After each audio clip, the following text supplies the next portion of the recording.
Salam sejahtera semuanya kepada para penonton tanya jawab yang berbahagia. Semoga video ini bisa memberikan pengetahuan dan edukasi kepada para penonton, dan jangan lupa untuk like dan subscribe channel ini ya. Selamat malam Bang Ocep, silakan buka kamera. Bang Ocep, halo Bang Ocep.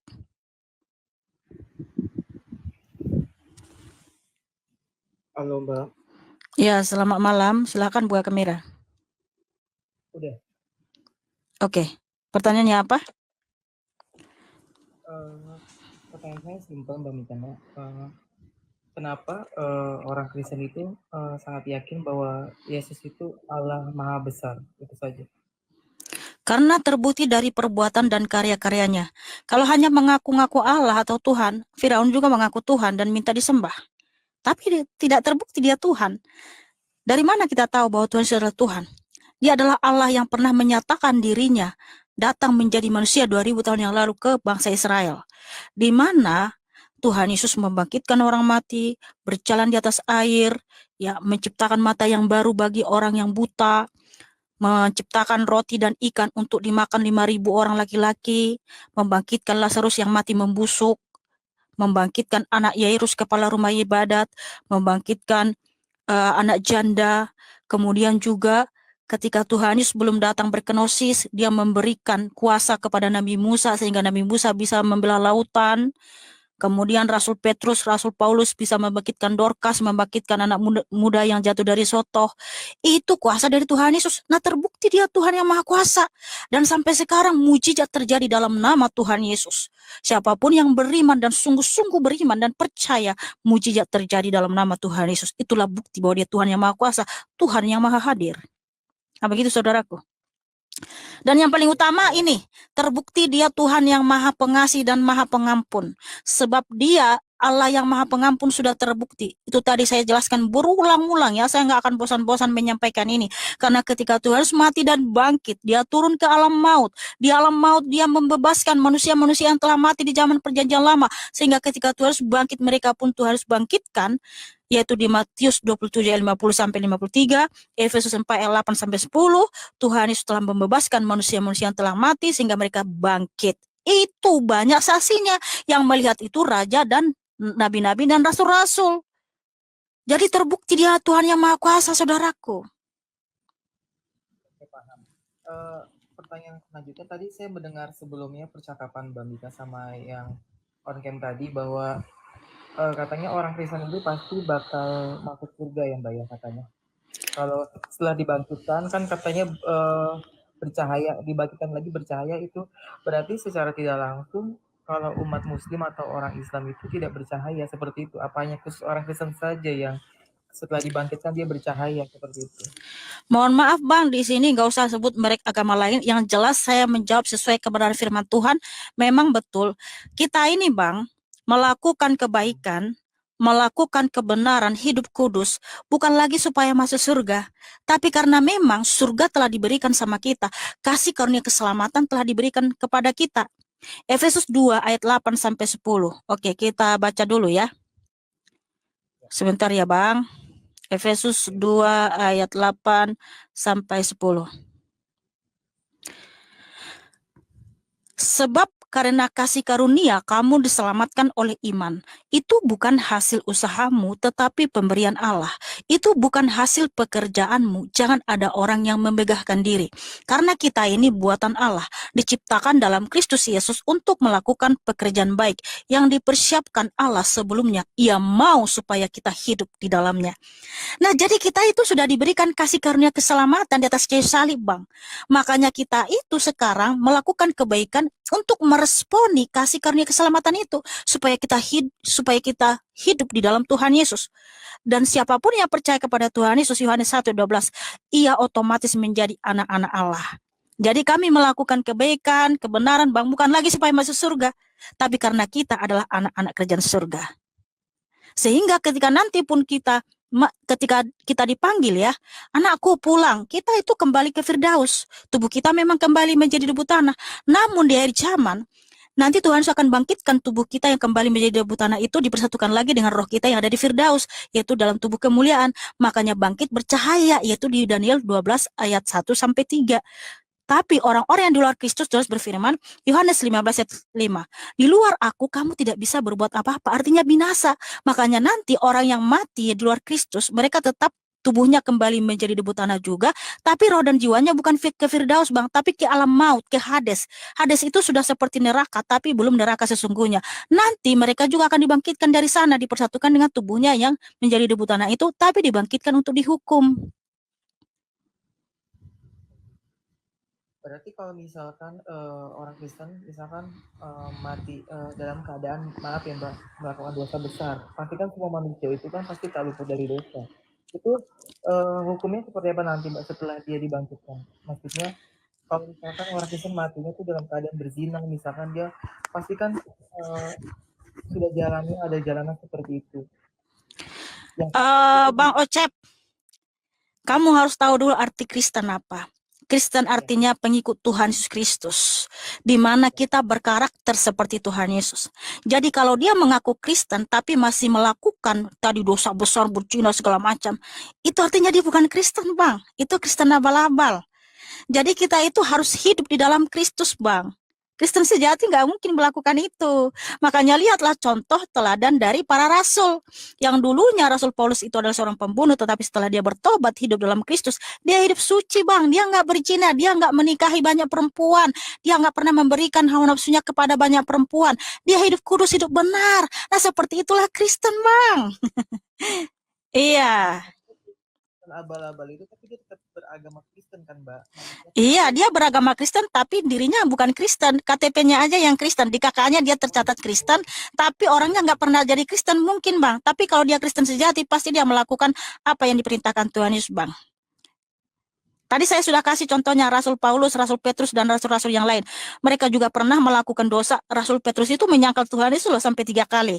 Padahal itu dosa besar juga ya. Rasul Paulus pernah membunuh orang Kristen. Itu dosa besar juga. Tapi setelah mereka bertobat, hidup dalam Kristus, mereka hidup kudus, hidup benar, hidup suci, Bang.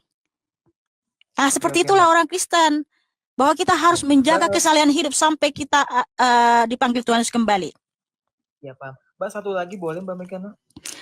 Silakan, saudaraku. Iya kan, tadi aku dengar juga Yesus itu kan lahir dari Bunda Maryam ya? Ketika Tuhan sudah datang berkenosis ke dunia, memang dia memilih Bunda Maria sebagai wadah kedatangannya. Itu Bunda Maryam itu hidup di zaman Nabi apa Mbak, kalau boleh tahu ya? Bunda Maria itu ada di abad pertama. Ya di zaman Nabi apa kan pasti kan? Di zamannya Nabi Yohanes Pembaptis. Sebelum sesudah Nabi Adam apa? Ya Adam itu kan manusia pertama, udah jauh lah dari generasi ke berapa generasi itu Adam ke Bunda Maria. Justru itu yang menciptakan Adam itu kan pasti Allah kan Mbak? Tuhan Yesus yang menciptakan Adam. Nah, tapi kenapa duluan Adam gitu yang diceritakan menurut Alkitab gitu, menurut kisah Nabi gitu. Baru setelahnya kenapa Yesus dilahirkan di Bunda Maryam gitu. Sedangkan yang menciptakan Adam kan Allah. Siapa bilang bahwa Adam yang dituliskan pertama sekali dalam Alkitab? Yang dituliskan pertama sekali dalam Alkitab itu adalah Allah, yaitu Tuhan Yesus, ya. Nah, Kejadian 1 ayat 1, pada mulanya. Maksud saya manusia, Mbak, yang manusia pertama kali yang diciptakan itu kan Nabi Adam. Ya, Tuhan menciptakan Adam pertama sekali. Itu Tuhan yang menciptakan. Berarti Tuhan Yesus sudah ada dong sebelum Nabi Adam. Oh, sudah ada. Makanya Tuhan menyatakan Yohanes 17 ayat 5. Sebelum dunia ini ada, kemuliaanku sudah ada. Artinya dia adalah Allah yang ada sejak dalam kekekalan, melingkupi segala sesuatu. Jadi kata pertama, ya kalimat pertama yang tertulis dalam Alkitab adalah Kejadian 1 ayat 1, yaitu pada mulanya Allah menciptakan langit dan bumi. Nah, Allah di situ siapa? Allah itu adalah Tuhan Yesus. Sebab dijelaskan lagi di Yohanes 1 ayat 1, pada mulanya adalah Sang Firman, di mana Sang Firman itu adalah Allah itu sendiri. Jadi Tuhan adalah Allah itu sendiri yang menciptakan segala sesuatu. Yohanes 1 ayat 3, Bang, gitu. Bukan berarti di perjanjian lama ketika di situ dituliskan Tuhan Allah, Yahweh Elohim, itu bukan Tuhan Yesus, enggak. Itu Tuhan Yesus. Yahweh Elohim itu adalah Tuhan Yesus itu sendiri yang datang ke dunia 2000 tahun yang lalu, gitu. Makanya iya. Tapi sekarang sudah paham ya, sudah mengerti ya. Ternyata Terima kasih saudaraku Bang Ocep sudah bertanya. Tuhan Yesus mengasihimu dan memberkatimu. Tepuk tangan buat Bang Ocep yang cakep dan manis.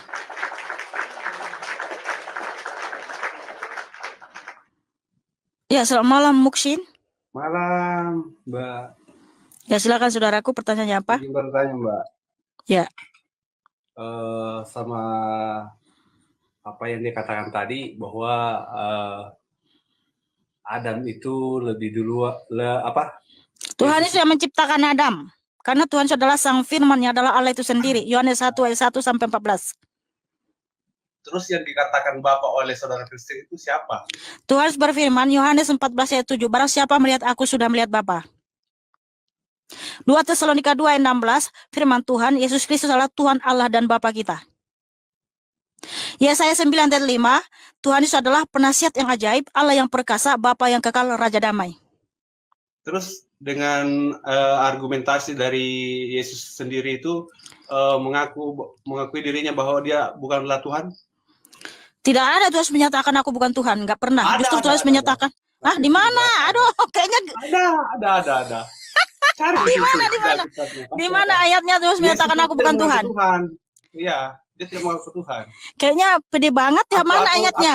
Aku bukanlah Tuhan. Ya, di mana ayatnya Tuhan menyatakan aku bukanlah Tuhan? Matius 17, 3. Matius 17. Iya, ayat 3. Carilah di situ.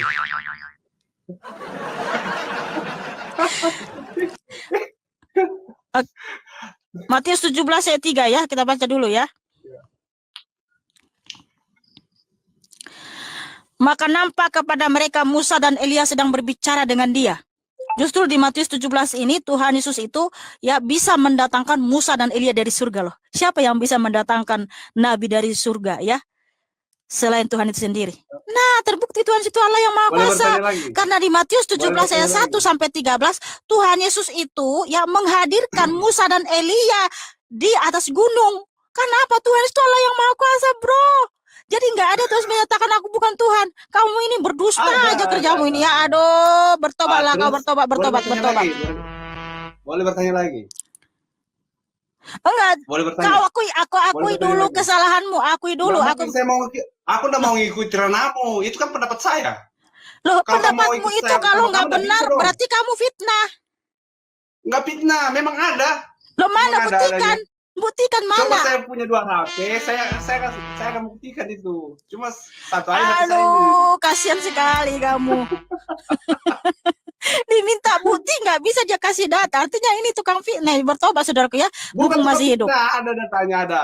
Kamu minta ampun sama Tuhan Yesus pasti diampuni. Ayo yang di bawah testing. Tuh maka kamu kualat kamu. Waduh, betul kan? Aduh. Itu makanya bertobat saya bilang. Itu teguran itu. Jangan kamu bilang Tuhan mengaku dia bukan Tuhan. Itu teguran buatmu, bro. Dengar dulu. Apa yang jatuh itu teguran buat kau. Apa teguran apa?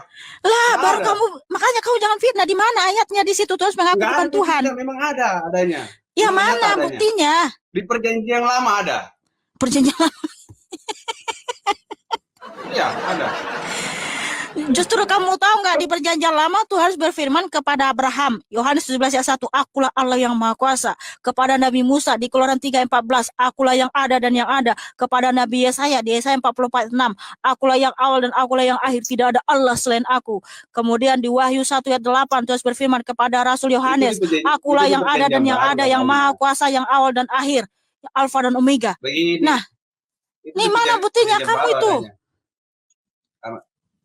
Buktikan dulu mana ayatnya. Enggak, kamu buktikan dulu mana ayatnya. Kalau enggak kamu minta maaf dulu bahwa kamu telah memfitnah. Berarti saya harus ikuran kamu dong. Saya enggak bisa. Loh, itu kan buktinya tidak ada datanya kamu kasih ke aku. Kamu mengatakan Tuhan itu bukan Tuhan. Saya minta dalilnya mana? Kamu nggak bisa tunjukin, artinya kamu fitnah. Saya tidak mengatakan begitu, tapi memang ada dalam Alkitab. Ya mana, di mana ayatnya? Karena saya coba baca. Yohanes 4:4. Nggak ada Yohanes 4:4.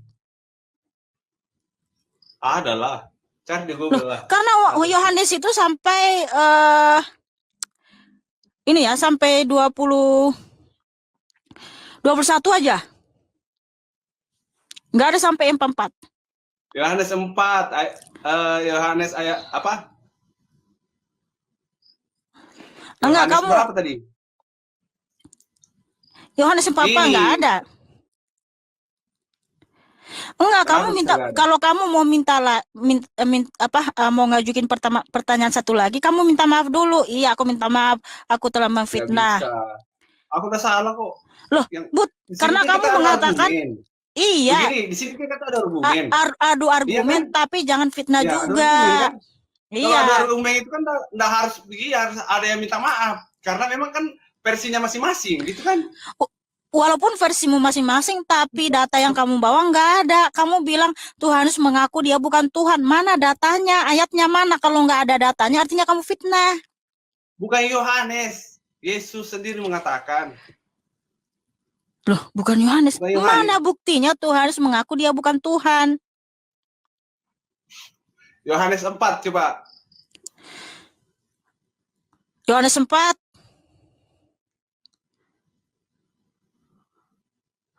Udahlah, kamu itu pendusta kamu ya, kalau kamu nggak mau bertobat. Bukan pendusta.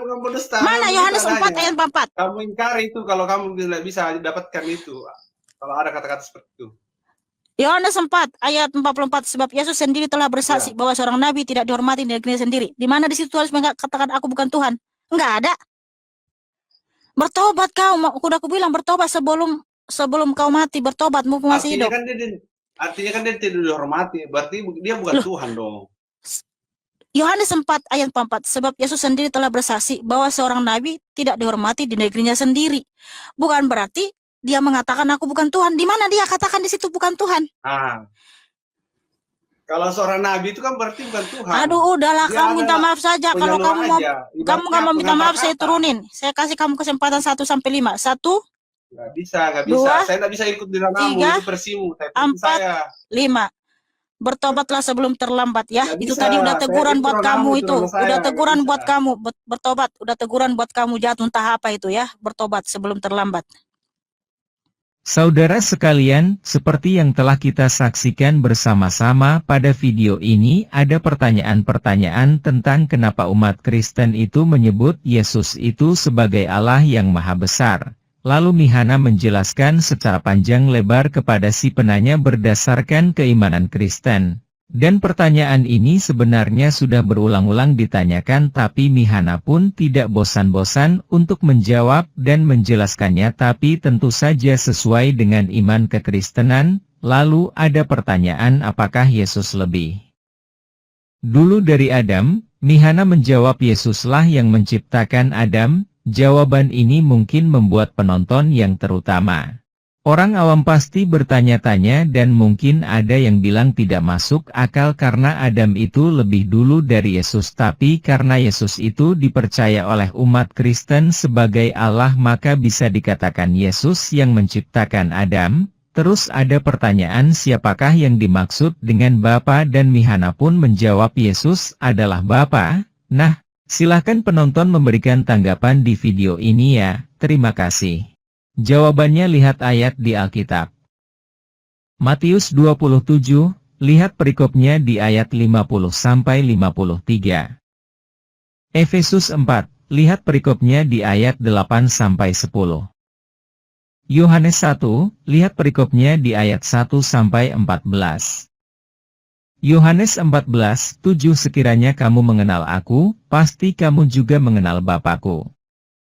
Sekarang ini kamu mengenal Dia dan kamu telah melihat Dia. 2 Tesalonika pukul 2:16. Dan Ia, Tuhan kita Yesus Kristus, dan Allah, Bapa kita, yang dalam kasih karunia-Nya telah mengasihi kita dan yang telah menganugerahkan penghiburan abadi dan pengharapan baik kepada kita.